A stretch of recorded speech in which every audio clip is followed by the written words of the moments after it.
गुरुदेव जी के निवास से जैसे ही आप निकलते हैं, उसके ठीक बाजू में सदगुरु अभिलाष साहेब जी की ये समाधि है।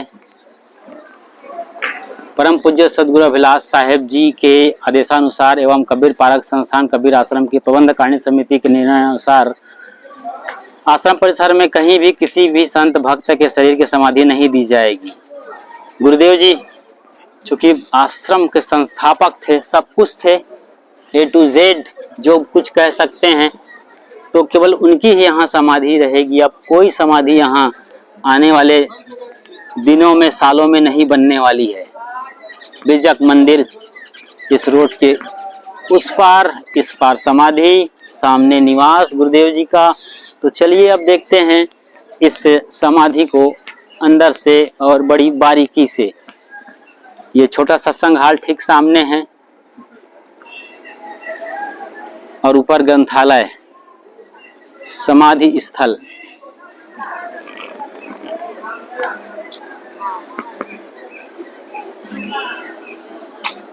छब्बीस सितंबर 2012 का वो साल रहा है जब गुरुदेव जी को यहाँ समाधि दी गई थी।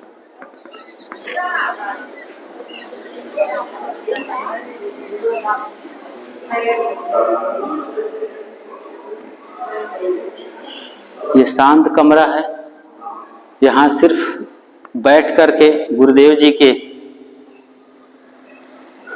गहराई को अनुभव किया जाता है। जैसे कि ये लोग यहाँ बैठे हैं 33 में 17 अगस्त को साहेब जी गोंडा बस्ती के जिले में पैदा हुए थे उत्तर प्रदेश में, और 26/9/12 को विदा हुए थे। यहीं पर उन्हें समाधि दी गई थी। अलथी पालथी बैठाकर जमीन के अंदर करीब 10 फीट नीचे उन्हें समाधि अवस्था में अंतिम संस्कार उनका किया गया था। यहाँ पर फूल फल प्रसाद एवं पैसा आदि चढ़ाना तथा धूप अगरबत्ती दीपक आदि जलाना सख्त मना है। यहाँ की व्यवस्था इस तरीके से है। ये स्मारक स्थल है, पूजने की या फिर यहाँ पर मनौती मनाने और मन्नत करने की जगह नहीं है। जरूर उनकी यादों में लोग अपना जो चाहते हैं वो मांग लेते हैं, लेकिन ऐसी जगह ये नहीं है। यह स्थल केवल ध्यान साधना के लिए है। यहाँ अनावश्यक बैठना एवं बात करना, सोना बिल्कुल मना है। तो यहाँ कुछ देर आंख बंद कर सदगुरुदेव को गहराइयों से अनुभव किया जाता है। और यहाँ पर सदगुरु अभिलाष साहेब जी के महावाक्य लिखा गया है, जैसे कि मोक्ष पथिक तू सावधान होकर अपने पथ में चलना, अहंकार ममकार मिटाकर निर्माणी बनकर रहना। ऐसे ही देह क्षेत्र में कर्म प्रवणता, मन प्रदेश में अचल समाधि, जीवन का साफल्य इसी में जब मानस होवे निर्व्याधि। ये षटकोणीय समाधि स्थल है। यहाँ पर आप बैठ सकते हैं, महसूस कर सकते हैं गुरुदेव जी को, उनके साथ बिताए हुए पल, उनके धर्म ग्रंथ को उनके पढ़कर उनकी स्थिति परिस्थिति को। कहाँ से आए हैं आप लोग? कहाँ से आए? गाजीपुर से आए हैं। गाजी पीर की वहाँ समाधि है ना गाजीपुर में? कोई है एक बहराइच में है, गाजी मियाँ की समाधि, ऐसा मैंने सुना है। बहराइच में होगा। समाधि स्थल से बाहर कुछ परिदृश्य इस तरह से दिखता है। ये बिल्कुल चौराहा है, आश्रम का मेन चौराहा है। यहाँ पर आगंतुकों को कूपन लेना अनिवार्य होता है, उसकी सूचना वहाँ पर है, वो दिखाएंगे हम थोड़ी देर बाद। लेकिन पहले जो सदगुरु अभिलाष साहेब जी का मुख्य सिद्धांत रहा है, खास तौर से जाति मत मजहब परंपरा और इंसानियत पर, वो देख लेते हैं। वो शिलापट्ट है, जैसे कि अशोक, सम्राट अशोक के शिलालेख हैं बौद्ध स्तूप के तरीके से, उसी तरीके से यहाँ ये शिलालेख है। ये आश्रम वासी एवं आगंतुक संत भक्त सज्जन कृपया निम्न बातों का पालन करें। ये निवेदन है गुरुदेव जी की हस्तलिखित है ये, यहाँ पर उन्हें उकेरा गया है। यहाँ कोई किसी से वर्ण और जाति ना पूछें और न जानने की चेष्टा करें। कितनी बड़ी बात है। दूसरी बात लिखते हैं, यहाँ कोई क्षेत्र और प्रदेश की भावना ना रखें, न उसकी चर्चा करें। यहाँ सभी संप्रदाय और मजहबों के संत भक्तों का समता से आदर करें। यहाँ कोई राजनीतिक चर्चा न करें, न किसी पार्टी विशेष का संबंध करें। ये सदगुरु कबीर साहब के पारक सिद्धांत के अंतर्गत महत्वपूर्ण आश्रम है देश और दुनिया में, और उनके सिद्धांतों की यहाँ चर्चा होती है, उसकी साधना होती है, भक्ति होती है। इसीलिए आदमी सिर्फ आदमी है, न कि जाति, वर्ण, रंग, रूप, मत, मजहब, परंपरा में उन्हें बांटा जाए। ये खास संदेश दे रहा ये शिलालेख, जो हजारों साल तक मानवता की सेवा करती रहेगी। जी हाँ, अनिवार्य है ताकि हम जान सकें कि यहाँ कितने तादाद में लोग आए हैं और उनकी सुरक्षा भी होती है। इसलिए यहाँ पर नाम लिखाए। ये जो नाम लिख, कितने रुपए ले रहे हैं ये साहिब बंदी जी? 10 रुपए ले रहे हैं। 10 रुपए ले रहे हैं, कुछ ज्यादा तो नहीं है? नहीं, बिल्कुल ज्यादा नहीं। हाँ, ये राकेश जी हैं, बड़े प्रेमी हैं, तो ड्रोन लेके आए हैं इस बार। गुरुदेव लेके आए, तो ये रिकॉर्डिंग करेंगे, आपको लाइव दिखाएंगे ड्रोन के जरिए। और भाई साहब आए हैं कि नहीं? सभी लोग आए, 25-30 लोग आए। कहाँ से आते हैं आप? हम नरसिंहपुर गाडरवाड़ा से आते हैं, जिला नरसिंहपुर। अच्छा। अभी आए हैं आप? हाँ गुरुदेव। अच्छा। और कुछ और आज रात्रि को आ रहे हैं। अच्छा, बहुत सुंदर। वगैरह नहीं मिली है। हाँ, इसलिए आज बैठेंगे। अच्छा। तो ये कूपन काउंटर है, 10 रुपए में एक कूपन, सबको लेना अनिवार्य है जी। साहिब बंदगी कैसे साहब जी? ये रूप सिंह जी, भाई के बारिया साहब के भाई हैं आप? जी, दीप सिंह बारिया जी, जो संसार के महापुरुष आप देखते हैं तस्वीरों पर। आपके बड़े भाई साहब ने उन्हें बनाया था अपने हाथ से जी। तो आज पहला दिन है, शुरुआत अभी धीरे धीरे होगी। कल काफी भीड़ रहेगी यहाँ पर, लाइन लगी रहती है, जाम लगा रहता है एक तरीके से। वो कल हम नज़ारा देख पाएंगे, दिखा पाएंगे। और इसी कूपन काउंटर के बाजू में से अब चलते हैं तो ये सब कुछ है। ये जनरेटर है, पावर जनरेट करने के लिए बिजली चली जाए तो। और ये छोटा सत्संग हाल है, चलिए वहाँ भी देख लेते हैं। संतों का आसन यहाँ लगता है, छोटा सत्संग हाल। यहाँ विंटर में जब कम साधु संत रहते हैं, ठंड के महीने में, तो यहीं बैठते हैं और यहीं से ही सत्संग और भंडारा के बारे में जानकारी आपको मिलती है। लाइव प्रसारण होता है। ये हमारे संत श्री हरेंद्र साहिब जी आए हैं परसठी, और आप मधुरेंद्र साहब के बड़े भाई हैं, आपकी बहन भी हैं साध्वी भागवती साहब। विवरण के साथ आपको जानकारी दे दी गई है। ये छोटा सत्संग हाल जहाँ सभी संत महापुरुषों की तस्वीरें लगी हुई हैं। बुद्ध, महावीर और कबीर साहब के बाद सदगुरु पूरण साहब, गुरुदेव अभिलाष साहब जी, विशाल साहब जी उनके गुरुदेव रहे हैं। सदगुरु अभिलाष साहब के सदगुरु श्री राम सूरत साहब जी, और बाकी अन्य जो महापुरुष हैं देश और दुनिया के, वो सब यहाँ पर हैं। जैसे कार्ल मार्क्स, अंबेडकर साहब, अब ज्योतिबा फूले, रविन्द्रनाथ टैगोर, विवेकानंद साहब, और महर्षि दयानंद, नानक साहब और ईसा मसीह, सभी संत आ गए। साहिब बंदगी साहब, क्या नाम है साहब जी आपका? विनय साहब हैं। ये कहाँ, किस आश्रम से आए हैं? कबीर आश्रम, बैगवा कौसम्बी से आए हैं। ये संत श्री विकास साहब जी के शिष्य हैं। वहाँ कितने मूर्ति हैं साहब जी आपके यहाँ? 11 साहब जी हैं। विकास साहब जी के भाई राम साहब जी को आप जानते हैं, गुरुदेव जी के शिष्य, तो उस आश्रम से आए हैं। आज क्या सेवा दी है साहब? आज तो पंडाल देख रहा था, कोई छावने होने। अच्छा, पंडाल के सजावट में आप लगे थे। शाम को भंडारी भी बनाए हैं क्या आप? शाम को भंडार बनाएंगे साहब जी। तो सब संत गुरुजन मिल करके ये सारा भंडार करते हैं। अच्छा लग रहा है साहब आज? कल अच्छी बारिश हुई थी, घनघोर बारिश हो रही थी, यहाँ पूरा भीग गया था, बौछारों के मारे सबके कपड़े गीले पड़ गए थे। लेकिन आज धूप निकली है जैसा कि आप देख रहे हैं, खूब तगड़ी, और हमारा सामियाना भी सूखेगा, पंडाल भी सूख जाएगा। ये उस पार आप देख रहे हैं वो बी ब्लॉक का कैंपस के अंदर ऊपर और नीचे हाल नजर आ रहे हैं, निवास हैं। ये महिलाओं के लिए विशेष इंतजाम है, आप देख रहे हैं। वहाँ नहाने का भी इंतजाम है।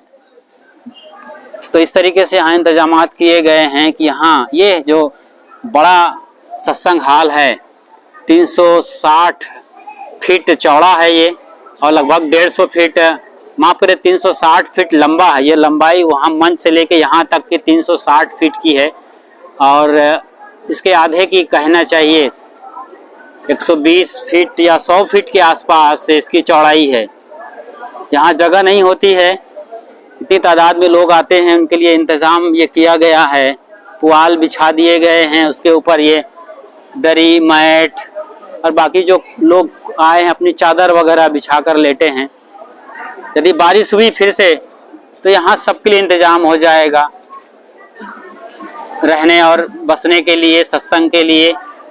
उसके अलावा भोजनशाला जब चलेंगे तो बताएंगे कि वहाँ पर रोड पर उन्हें भोजन कराने का भी इंतज़ाम है। कोई दिक्कत नहीं है, आप आ रहे हैं, आइए, जरूर आइए, जरूर आइए। बढ़िया नज़ारा, पंखे लगे हुए हैं, आप देख रहे हैं, काफ़ी मोटे मोटे खंबे हैं और हवा के लिए पंखों का अच्छा खासा इंतजाम है। हवा यूं ही चल रही है, कपड़े उड़ रहे हैं, आप देख रहे हैं, चारों तरफ कपड़े उड़ रहे हैं, हवा अच्छी चल रही है। यहाँ सागौन के पेड़ लगाए गए थे, ये पूरा सागौन का पेड़ का खेत था। ये तमाम पेड़ हम लगाए थे यहाँ, जब हम थे यहाँ पर बराबर 15 साल गुरुदेव जी के साथ मैं यहाँ रहा हूँ, 95 से लेकर, और हम सब ने मिलकर पेड़ लगाया था। वो सारे सागौन के पेड़ इन खंभों से भी मोटे हो गए थे, उन्हें फर्नीचर के यूज़ के लिए निकाल लिया गया और बाद में ज़रूरत पड़ने पर ये हाल तैयार किया गया, क्योंकि बारिश में बड़ी दिक्कत होती है। अलग अलग कहाँ से आई माता जी? कहाँ से आई हो? कटिहार जिला से आए हैं। सजीवन साहब की शिष्या हो जी? चंपा दासी, नाम चंपा दासीन है। सजीवन साहब को जानती हो ना? सजीवन साहब, सजीवन साहब बाबा को नहीं जान पा रही हैं। उसी कटिहार में सजीवन साहब का आश्रम है।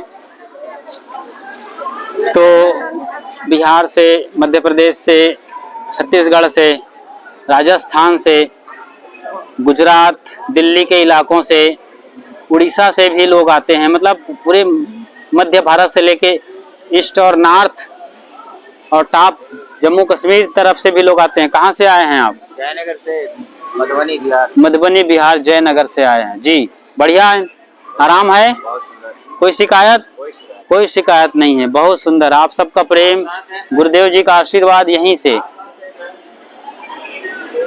तो ये लोग यहाँ पर लेटे हुए हैं, आराम कर रहे हैं। अभी भोजन की घंटी लगने वाली है, भोजन तैयार किया जा रहा है। और ये मुख्य मंच, कबीर संगत साधु की निष्फल कबहू न जाए, आप देख रहे हैं।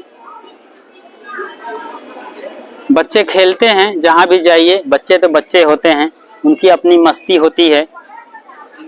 कबीर पारक संस्थान प्रयागराज का 45वां वार्षिक अधिवेशन 7, 8, 9 अक्टूबर 2022 को।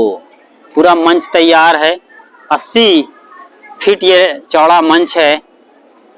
काफ़ी कई लाइन में यहाँ पर संत गुरुजन बैठते हैं। कल पहला दिन है, सुबह 8 बजे से कार्यक्रम शुरू हो जाएगा, 12 बजे तक भजन बीजक पाठ होगा, फिर भजन, फिर सत्संग चलेगा। उसके बाद 3 से 6 बजे तक सत्संग रहेगा। 7, 8 और 9 तारीख को, 8 तारीख को शाम को सभा जो होगी 3 बजे से, वो विचार गोष्ठी की रहेगी, कबीर विचार गोष्ठी की।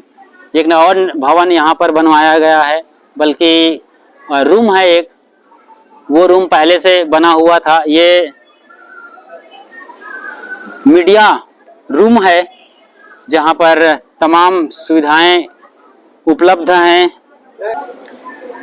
ये रेडी करके हमारे गुरु भाई लोग चले गए हैं। इस कमरे में पूरा वायर है, कंप्यूटर है, इलेक्ट्रॉनिक सब एम्पलीफायर, माइक, सारी चीज़ें यहाँ पर हैं। ज़रूरत पड़ने पर वो सब कुछ अभी यहाँ सेट करेंगे ताकि आप यहाँ का पूरा लाइव प्रसारण देख पाएंगे। रिकॉर्डिंग यहाँ होती है बड़ी तगड़ी, काफ़ी कुछ होने की संभावना है। बढ़िया मौसम है, यहाँ पर साध्वी बहनें बैठती हैं।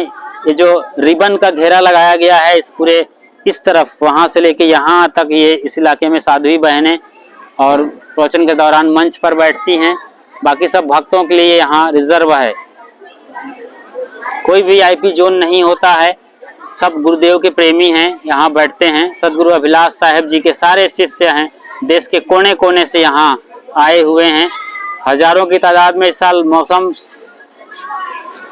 के साथ देने के बाद हम देख रहे हैं कि आने वाले दिनों में यहाँ पर अच्छी भीड़ होगी, क्योंकि कोरोना के बाद ये बड़ा प्रोग्राम आयोजित किया गया है। ये सीधा आगे रसोई घर है, भोजनशाला, जहाँ भोजन बनाया जाता है। और ये टॉयलेट और बाथरूम के लिए पीछे का इलाका है। इस सत्संग पंडाल के पीछे का पूरा हिस्सा टॉयलेट बाथरूम के लिए है। यहाँ पर ऊपर और नीचे तकरीबन 500 के तादाद में टॉयलेट और बाथरूम है। पूरे आश्रम में यदि गिनती करें तो यहाँ पर काफ़ी अच्छा इंतज़ाम है। माता बहनों के लिए नीचे का इंतज़ाम किया गया है, और ऊपर जाके देखेंगे तो पुरुषों के लिए अलग अलग डिवाइडेड टॉयलेट बाथरूम है। बहुत बढ़िया इंतज़ाम है यहाँ पर। उनका ये महिला स्नान घर है, आप देख रहे हैं। जिस तरीके से यहाँ पर सूचना पट्ट लगाया गया है वो बता रहा है महिला स्नान घर एवं शौचालय। ये कुटी है, काफी पुराना है। आश्रम में यहाँ जब शुरुआत हुई थी तब से ये कुटी का निर्माण शुरू में हुआ था। देखिए पानी किस तरीके से बह रहा है, एकदम गंगा के तरीके से। गंगा किनारे ही है, गंगा ठीक पीछे है, लगभग 10 मिनट के रास्ते पर गंगा है। पुरुषों के लिए स्नान घर खुले रूप में इस तरफ है, ये सारा पानी गंगा में ही जा रहा है। इस तरीके से ये ऊपर टॉयलेट बाथरूम है, नीचे भी है, काफी तादाद में है। पूरे आश्रम में तकरीबन 500 से भी ऊपर टॉयलेट बाथरूम है, क्योंकि हजारों की भीड़ आती है। उनके लिए इस तरह के इंतजामात होना लाजमी है, और हमारे संत गुरुजन उसका बखूबी ख्याल रखते हैं। टॉयलेट बाथरूम धोने के लिए भी हमारे संत गुरुजन यहाँ सेवारत रहते हैं, ताकि सफाई की व्यवस्था बहुत दुरुस्त रहे। चलिए देखते हैं ऊपर से गंगा नजर आ रही है या नहीं आ रही है। गंगा देखते हैं और ऊपर चलते हैं। हरियाली के उस पार जो विस्तार दिख रहा है, सफेदी, वो गंगा है। गंगा का विशाल वहां पर चौड़ाई है, विस्तार है। 2 भागों में गंगा बढ़ जाती है, और आगे जाकर के गंगा इस तरफ जब जाती है तो संगम के लिए निकल जाती है, जो कि यहाँ से 20 किलोमीटर दूर है। यहाँ कोई घर नहीं था, लेकिन अब पिछले 10-15 सालों से तमाम घर बन गए हैं यहाँ। वरना केवल आश्रम का ही ये परिसर हुआ करता था, दूर दूर तक खाली जगह थी। प्रीतम नगर जाना भी बड़ा आसान था, आराम से। लेकिन अब चारों तरफ घर बन गए हैं कबीर नगर के इस आश्रम के। ये सीढ़ी का बढ़िया इंतजाम है यहाँ आने के लिए। इस कमरे में हम भी रहे हैं, कृष्णेंद्र साहब जी रहे करते थे तकरीबन 2000 के साल से लेकर 5-7 तक। साथ में हम भी रहे, बड़े मस्त मेहनती संत थे वो।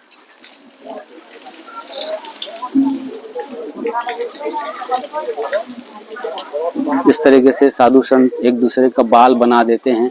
नाई की बिल्कुल जरूरत नहीं पड़ती है। हमारे गुरुजन एक दूसरे की सेवा करते हैं, और देखते ही देखते 5 मिनट में बाल बन जाता है।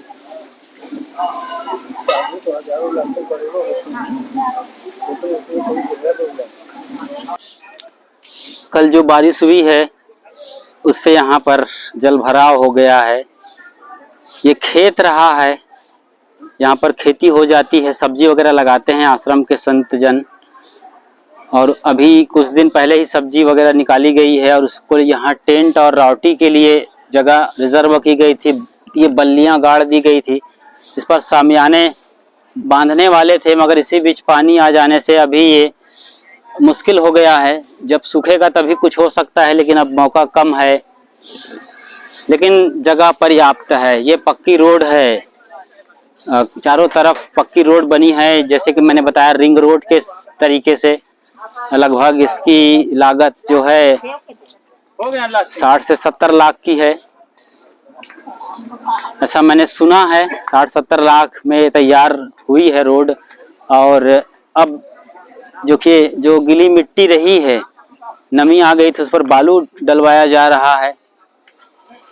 और ये कोशिश की जा रही है कि इस जगह को भोजन पाने के लिए, मतलब भोजन प्राप्त करने के लिए यहाँ लोग बैठते हैं चटाई पर, टाट पट्टी पर या प्लास्टिक की पट्टी पर। कई लाइन है, लगभग 16 लाइन से 20 लाइन तक तैयार की गई थी। लाइनिंग भी किए थे हम लोगों ने, घास छिला था यहाँ पर, लेकिन बारिश ने थोड़ा सा खलल पैदा कर दिया और उस पर भी अब अमल किया जा रहा है और उस नमी को खत्म किया जा रहा है। ये गंगा के अभ्रक वाली सफेद बालू डालकर आप देख रहे हैं। ये बालू देखिए, आपके यहाँ ये बालू या रेत नहीं होती है, ये बिल्कुल अलग है। इसमें अभ्रक की चमक है, बहुत गौर से देखिएगा। अभ्रक इसमें चमक रहे हैं, सफेदी सूरज पड़ने पर और काफी तेज चमकते हैं। तो ये बालू यहाँ पर बिखेरा जा रहा है ताकि इसको बैठने लायक आज नहीं तो कल तक बनाया जा सकता है। आप कहाँ से आए हैं? कटिहार जिला से। कटिहार से आप आए हैं, सेवा दे रहे हैं आप। वाह, जय हो आपकी। क्या नाम है? नरेश दास। नरेश दास जी। हर साल आते हैं? जी सर। अरे वाह, आते रहिए अपने लोगों के साथ। कितने लोग आए हैं? 5-6 आदमी आए हैं। ये गाड़ी की वजह से गड्ढा हो गया है, इसमें भरना है आपको? भरना है। कहा गया है ना भरने के लिए, तो भर दीजिए इसको बढ़िया से। नरेश दास जी बिहार से आए हैं और अपने लोगों के साथ भी आप सेवा करिए, भोजन समय से करिए, हर चीज है ना, और सेवा करते रहिए, साहेब बंदगी।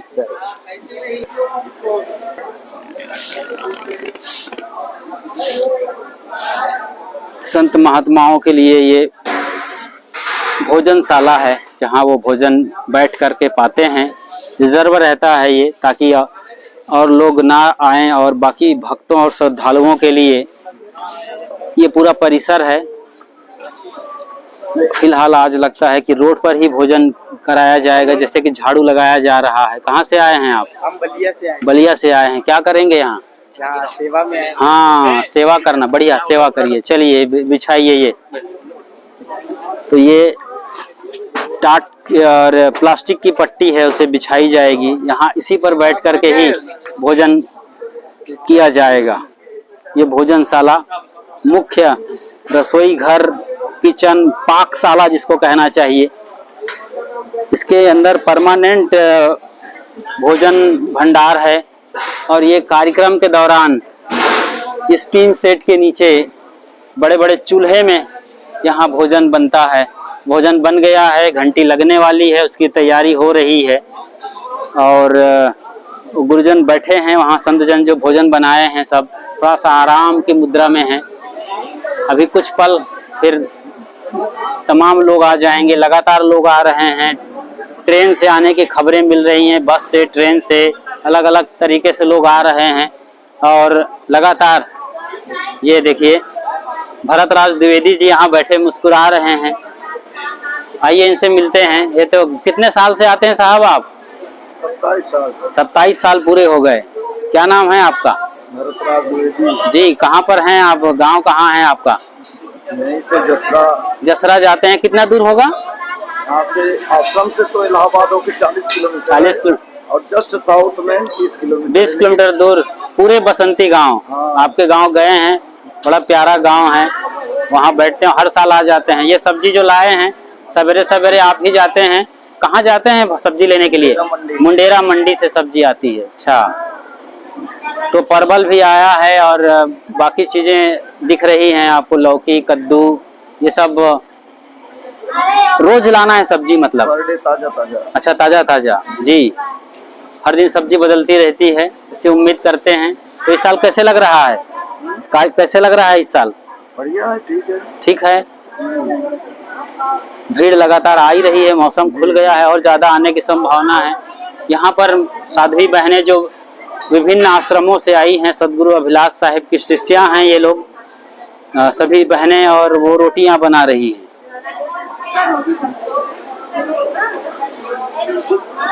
रोटी कुछ इस तरीके से बन रही है। ये तवा है एक स्क्वायर आकार में,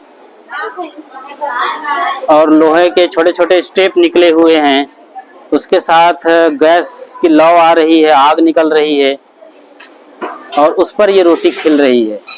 वाह, बढ़िया सुविधा आ गई है, वरना और हमारे ज़माने में वहाँ लकड़ी के चूल्हे पर भट्ठी पे बैठ के बनाते रहे हैं। आप सब साध्वी बहनें तब भी बनाती रही हैं। तो इस तरीके से यहाँ पर रोटी बनाई जा रही है। आज भी कितने क्विंटल का है, चलिए पूछते हैं आटा कितना भिंगाया गया होगा। हैं 70 किलो लगभग, हाँ लगभग 1 क्विंटल का आटा है। रोटी ही बनाई गई है, वरना कल से पूड़ी बनेगी। कल ज़्यादा लोग आ जाएंगे, हजारों की तादाद में इकट्ठे, शाम तक रात भर आते हैं लोग। तो ये बढ़िया पूड़ी बन रही है। लेकिन थोड़ा लाल लाल क्यों दिख रही है पूड़ी? ये रोटी, गेहूं ऐसा है, लाल गेहूं कहा जाता है, वही है। लाल बहादुर शास्त्री के ज़माने में अमेरिका से जब वो गेहूं आया करता था या आने की बात थी, तो लाल गेहूं ही भेजने वाले थे। लाल बहादुर शास्त्री ने मना किया था और एक बार खाने का संकल्प पूरे देशवासियों को दिलाया था। उसकी 2 अक्टूबर को जयंती मनाया था हमने गांधी जी के साथ। और ये रोटी लाल से बात आई, लाल रोटी से लाल बहादुर शास्त्री की। आइए चलते हैं इस तरफ, देखेंगे तो ये बेसिन है, यहाँ बर्तन साफ किए जाते हैं। पाउडर है यहाँ पर, और उससे बढ़िया यहाँ पर मिट्टी है यहाँ की। कैसे साहिब जी, क्या सेवा कर रही हैं आप? रोटी बनवाने की। रोटी बनवाने की। किस आश्रम से आई हैं? धर्मपुरी। धर्मपुरी। क्या नाम है आपका? वसुधा साहेब हैं, धर्मपुरी से आई हैं, बड़ोदरा से विजया साहेब जी के साथ। कितने साध्वी आई हैं आप? 7 साध्वी आई हैं। ये मिट्टी की बात मैं कर रहा था। यहाँ की मिट्टी है जमीन की, ये चिकनाई पैदा करती है, झाग निकलते हैं इसके अंदर, और बहुत बढ़िया बर्तन चमकदार झाग सफाई होती है। उस तरफ टॉयलेट बाथरूम है, और इस तरफ हरा भरा इलाका है जहाँ पर अरबी लगाई गई है, पपीते और केले के पेड़, आम के पेड़, नींबू पेड़, सब पेड़ वहाँ उपलब्ध हैं। ये परमानेंट रसोई घर है। ये बर्तन कक्ष है, बर्तन सब निकाल लिए गए हैं। यहाँ थालियाँ फिक्स होती हैं, स्टैंड खड़ी होती हैं, और ये कटोरी इस तरफ, और बड़े बर्तन, बड़े बड़े डग और नीचे, छोटे वाले इस तरफ। तो ये बढ़िया केबिन है बर्तन के। और इस तरफ परमानेंट रसोई घर में आई चलते हैं। ये भोजन कक्ष कहा जाता है, यहाँ भी भोजन करते थे। अभी फिलहाल बंद है। यहाँ पर पूरा चूल्हों का सिस्टम लगा हुआ है, कभी खुला होगा तो दिखाएंगे। कई सिलेंडर वहाँ पर उपलब्ध हैं, एक साइड 8-10 सिलेंडर लगे हैं।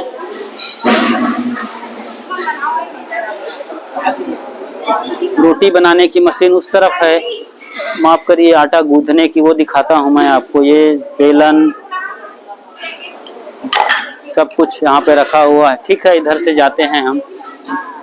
ये बिहार से आए हैं आप लोग, है ना? बिहार के लोग काफी तादाद में आते हैं, और छत्तीसगढ़ के, वो सब सेवा करते हैं। यहाँ पूरा सेवा से भरा रहता है ये जगह। ये मशीन है, इस पर आटा भिगाया जाता है, आटा गूंथना जिसको कहते हैं आप। ये मशीन चलती है, और ये चल चल करके इसमें आटा और पानी डाल दिया जाता है। कभी लाइव दिखाएंगे, फिलहाल तो अभी तैयार हो गया आटा, रोटी बन रही है। ये उसी का छोटा रूप है। इधर संतों का निवास है, खास तौर से कोठारी और भंडारी, जो कि रसोई बनाते हैं और कोठार में सामान देते लेते हैं। बिजक मंदिर के पीछे का हिस्सा है, और पीछे मैं अपने पीछे जाऊं तो भंडार घर है, देख सकते हैं आप।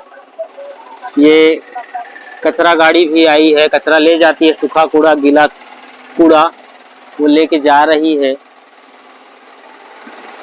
तो ये पीछे का हिस्सा है बिजक मंदिर का। आंवला का पेड़ है, काफी पुराना है, काफी आंवला हमने खाया है इसका।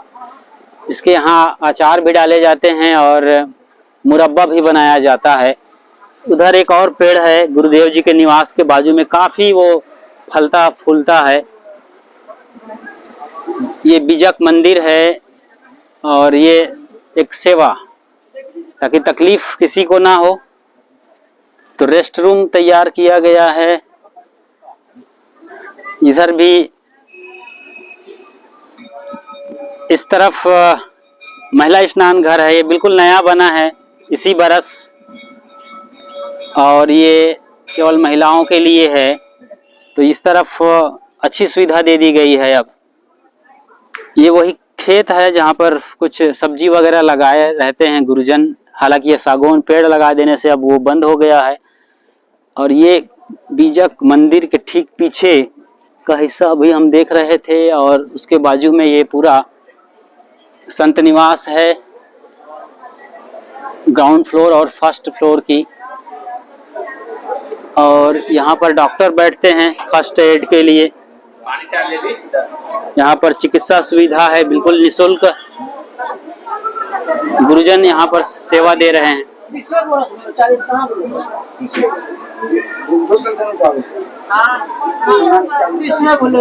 ये कौन सी मशीन है साहब? ये साहब की मशीन है, ये घुटना कमर से जो नहीं चलता है।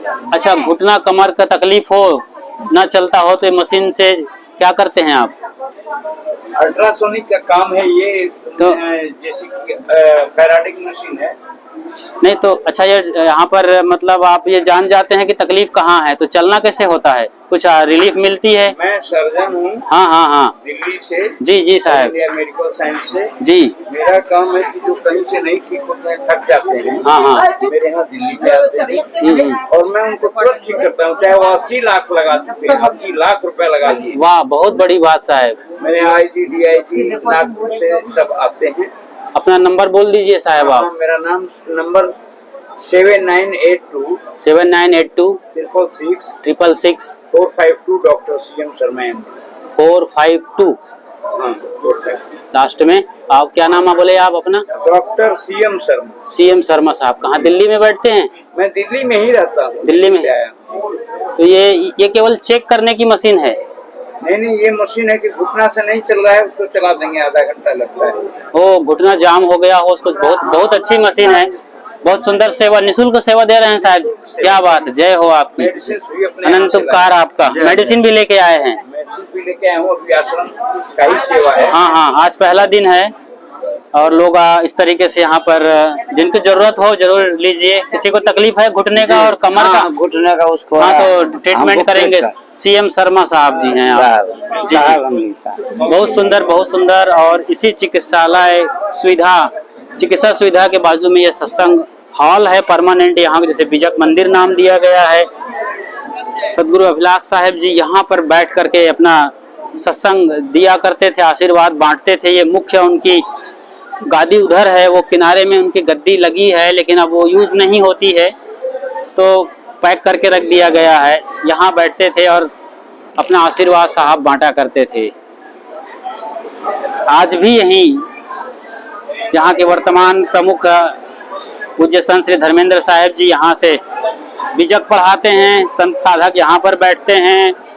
ध्यान शिविर इसी हॉल में होता है और काफी बढ़िया इंतजाम है, हवादार, चारों तरफ खिड़कियां खुली हुई है, पंखे इधर चल रहे हैं। भीड़ अभी कम है, वरना यहाँ पर और ज्यादा आने की संभावना है, तो और ये जगह भर जाएगी। जहाँ जहाँ खाली जगह है से उम्मीद दिख रही है। भोजन के लिए घंटी लग गई है, सब चलिए, भोजन की घंटी लग गई है, चलिए सबको बुला रहे हैं, भोजन की घंटी लग गई है, घंटी लग गई, घंटी, भोजन, चलिए उठिए। तो भोजन घंटी वाकई में लग गई है। जितने जल्दी जा सके बैठें। मौसम हालांकि बहुत सुंदर है, फिर भी समय से सबका ख्याल रखते हुए भोजन पा लेना चाहिए।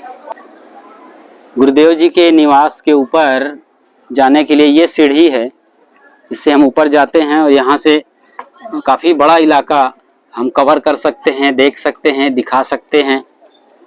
ऊपर आकर देखते हैं हम तो ये आंवला कितना जबरदस्त फला हुआ है, डालियां झुक गई हैं, यही खूबसूरती है पेड़ की।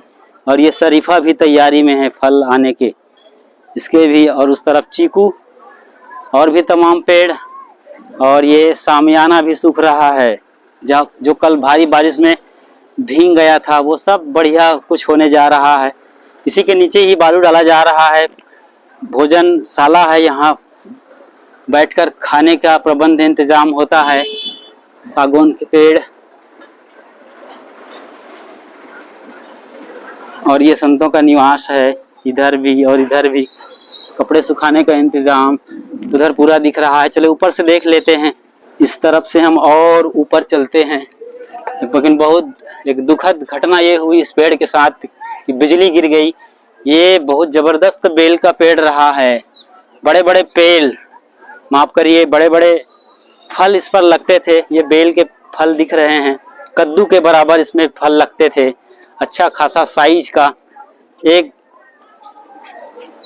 फल से ही पूरे आश्रम के संतों के लिए 40-50 के लिए शरबत तैयार हो जाता था। इतना बड़ा फल लगता था, लेकिन अब वो नहीं रहा। बिजली गिर गई इस पेड़ में, बताते हैं। ये पूरा दिख रहा है कैंपस ए ब्लॉक का। ये टीन शेड दिख रहा है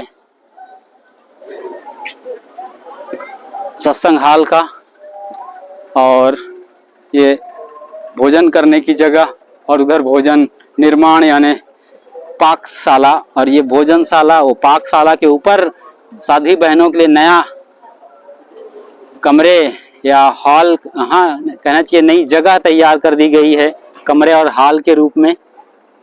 वहाँ इकट्ठे अब रहने लगे, वरना वो दूर अलग अलग जगह रहना होता था। इस तरफ बी ब्लॉक में होती थी, अब एक ही जगह पर रसोई के ऊपर उनका निवास है। बहुत बढ़िया इंतजामात हो गए हैं अब। तो इन्हीं नज़ारों के साथ अब हम विदा लेने के कगार पर हैं। आगे आपको मैं गंगा दिखा देता हूँ। गंगा यहाँ से स्पष्ट रूप से दिख रही है। टीन सेट के उस पार हरियाली, कुछ बिल्डिंग्स, और उसके बाद फिर हरियाली आई है। उसके उस पार गंगा दिख रही है, अपने पूरे शबाब पर चल रही है। वो दो धारा है, हालांकि विस्तार हो जाती है गंगा की, क्योंकि वो बहुत बड़ा चौड़ा पाट है वहाँ पर। बीच में उभरा हुआ हिस्सा है। गंगा दो धारा में बहती है, इसीलिए बट करके, और धीरे धीरे फिर इस तरफ 20 किलोमीटर के तकरीबन चली जाती है। पूरा शहर हम यहाँ से क्रॉस करके जाएंगे बाई रोड 20 किलोमीटर, तब जाके कुंभ मेला क्षेत्र संगम त्रिवेणी पहुँचेंगे, जहाँ गंगा जमुना सरस्वती का संगम बताया जाता है। कुंभ मेला लगता है, हमने दिखाया है लाइव, और भी दिखाएंगे मौका आने पर। फिलहाल इतना ही, विदा लेते हैं। ये गुरुदेव जी की खूबसूरत समाधि के दर्शन करते हुए हम चलते हैं। और अपना ख्याल रखिए। आ रहे हैं तो जल्द से जल्द आ जाइए, कभी भी आइए, सदा आइए। गुरुदेव जी के दरबार में आपका स्वागत और अभिनंदन है। सदगुरु कबीर साहब के विचार और संदेश को सुनिए, खुद जागिए, दूसरों को जगाइए। साहेब बंदगी साहेब।